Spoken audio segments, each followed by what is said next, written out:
when we talk about the role of youths in Islamic development, youths are very important in Islam. That is why if you read the glorious Quran, the word youth in different contexts of the Quran comes at over 9 times. Allah subhanahu wa ta'ala mentions it, including the famous story, of the Ashabul Kahfi that you may have come through in the glorious Quran in Surah Al-Kahfi. So Allah subhanahu wa ta'ala, He recites the strength of humanity, He confides it in a youth. The strength of humanity resides in a youth. That's why our forefather Adam alayhi salatu wassalam, he was not created an old man. Even though he was the leader of humanity, he was not created a baby either, because that would be too weak and that would take time to gradually grow. Allah subhanahu wa ta'ala created him as a youth, a strong youth. That's why if you read Surah Rum, Surah Rum, chapter 30, a lot of you may have known the chapter offhand. When Allah subhanahu wa ta'ala was talking about his signs, among the signs he said, he created you in da'afa, in weakness. From babyhood, ثم جعل من بعد ضعف قوة, ثم جعل من بعد قوة ضعفا وشيبة. Allah said, I created you in weakness. You used to be in a form of a liquid, sperm, then to a clot of blood, then to a lump of flesh. Then the angel split the ruh in your body whilst you were in your mother's womb. Then Allah nurtures you and bring you out in the dunya, and then nurtures you from that weak stage. You are completely compromised as a baby. People have to feed you, they have to clothe you, they have to clean you up, they even have to help you sleep. They have to medicate you, they have to do everything. This is an absolute stage of weakness. You are not able to do anything. And Allah subhanahu wa ta'ala says, then I bring after the weakness quwwah, power, strength, might. Why? To be able to carry out your duties, to be able to carry out the obligations of life, to be able to emerge victorious, to be able to pass the test. Because the dunya is created for the purpose of bala. In chapter 67, Surah Al-Mulk, verses 1 to 3, what did Allah say? Bismillahir Rahmanir Rahim, Tabarakalladhi biyadihil mulk wa huwa ala kulli shay'in qadir. Glorified be Allah subhanahu wa ta'ala, alladhi biyadihil mulk, in whose hand lies the dominion of the heavens and total dominance of kingship and lordship and governance of all of the creation. الذي بيده الملك وهو على كل شيء قدير. He is able to do all things, the things that you can imagine and the things that you cannot imagine, that fits His majesty. وهو على كل شيء قدير. What did he follow the verse with? الذي خلق الموت والحياة ليبلوكم أيكم أحسن عملا. ليبلوكم. So this harf there, the li there, is known as harfu sababiyya or lamu sababiyya, particle of purpose in grammar. The purpose of the creation is bala'a, liyabluwakum. Liyabluwakum. Ayyukum ahsanu amala. Who will purify deeds, who will do good deeds, and who will abstain from evil, and who will fail and drown in their desires. Ayyukum ahsanu amala. This is the purpose of the creation. But Allah subhanahu wa ta'ala grants the premier stage of a human life. He grants youthfulness and strength and might and conscience, so that the youthful person is able to lead the world. The elderly people, they are there for guidance. They are there for wisdom, to guide you, to counsel you, to educate you about their personal experiences and their collective experiences. This is why Allah subhanahu wa ta'ala allows some elders in the community. He does not cause everybody to die young. Because if everybody dies young, the young people will drown. There will be nobody to guide them through experience. This is why Allah subhanahu wa ta'ala allows the stage to transform to old age. But he describes babyhood and teenage, and he also describes old age as weakness stages. So there are 3 stages of human beings' life in the dunya: weakness, strength, then weakness. The first weakness, when you are a baby, I gave examples.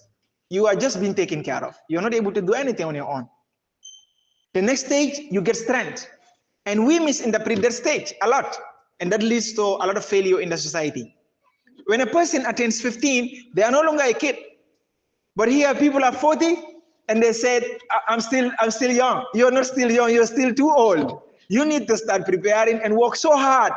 Before 40, you should have achieved lots of your ambitions. You should never ever be waiting and be deceiving yourself at 55 years old. I am still a young person. You are not a young person. You are, if you say it in a positive way, that you still are supposed to work hard, yes, this is good. But if you're saying it in a way that you should still not worry, you still have time, then you are living in a stage of, a stage of self-deception.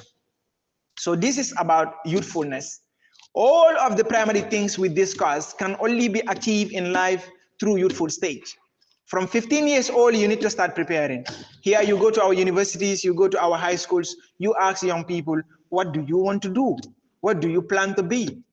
They think for a second and said, well, I don't know, or I am yet to decide. You should have decided when you were a baby. You don't have time to be thinking about your career when you are 30 years old. That is too late. At that stage, you were supposed to be sailing ships, flying planes, curing people, or treating ailments. You should have been a leading physician before your strength fades away, because it will fade away. The 3 stages you need to always understand. All of us are in the middle stage right now. That is the stage of strength.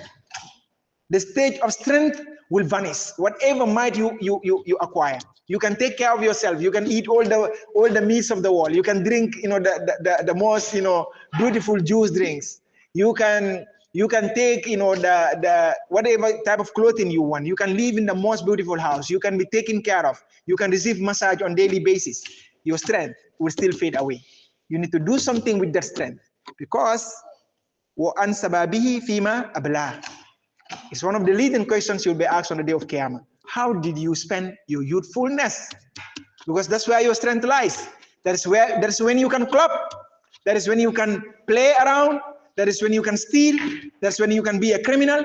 But that is when you can be a leading doctor. That is when you can be a leading engineer. That is when you can be an Islamic scholar. That is when you can be a successful entrepreneur. That is when you can be a great carpenter, a mechanic, or any other productive field. That is when you can be a soldier, a brave commando of the army. That is when you can be a policeman or a policewoman. That's when you can be a nurse. So it must not be wasted. Youthfulness must never ever be wasted. So I would encourage you to utilize your youthfulness.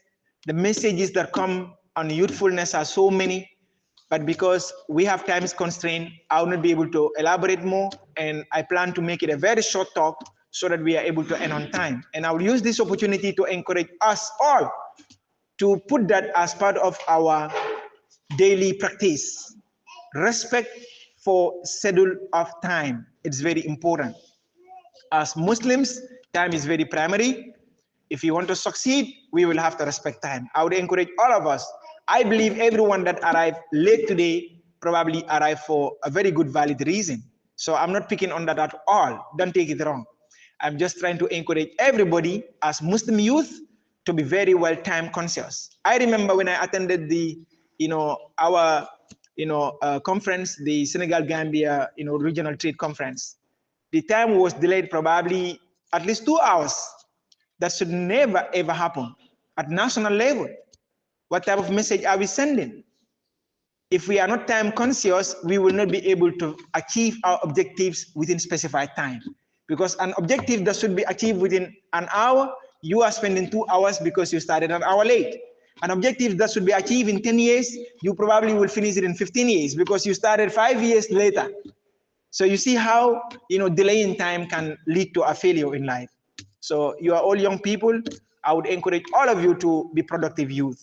As Muslim youths, minimize talking, put in more efforts.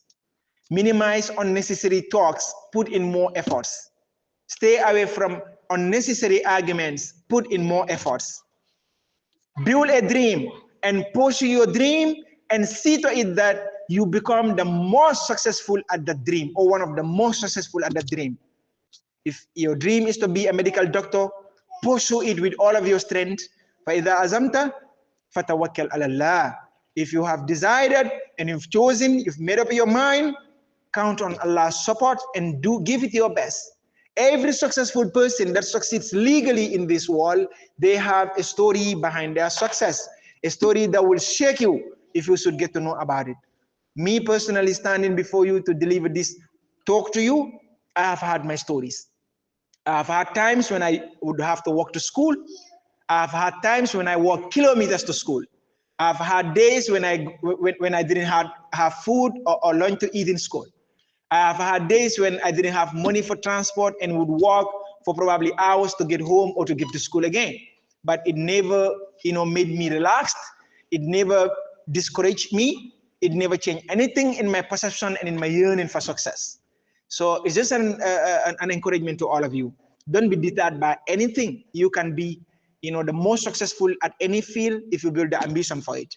10 years, 20 years from now, we want to see some tech giants among you. Some of you leading some technology, companies in the Gambia and in a leading market, a leading producer of some kind of brand that will dominate the market. 10 years, 15 years, 20 years from now, I want to see some leading gynecologists from our sisters. 10 years from now, we want to see some of the leading entrepreneurs among you donating millions to the poor and the needy and building schools and hospitals and other development efforts. 10 years from now, we want to see some of you becoming the leading governors that are able to regulate the malpractices in governance in the Gambia, whether it is central or local administration in the Gambia. We want to see some of you in our parliament regulating the affairs and passing laws that will, positively impact our country, not people who are hired to speak on behalf of some other people to pass some agenda that harm the country and serve the interests of few. 10 years from now, we want to see everybody here successful in some important field. And that includes ourselves. We will never relent in developing ourselves, and we will never relent in developing you and developing other people.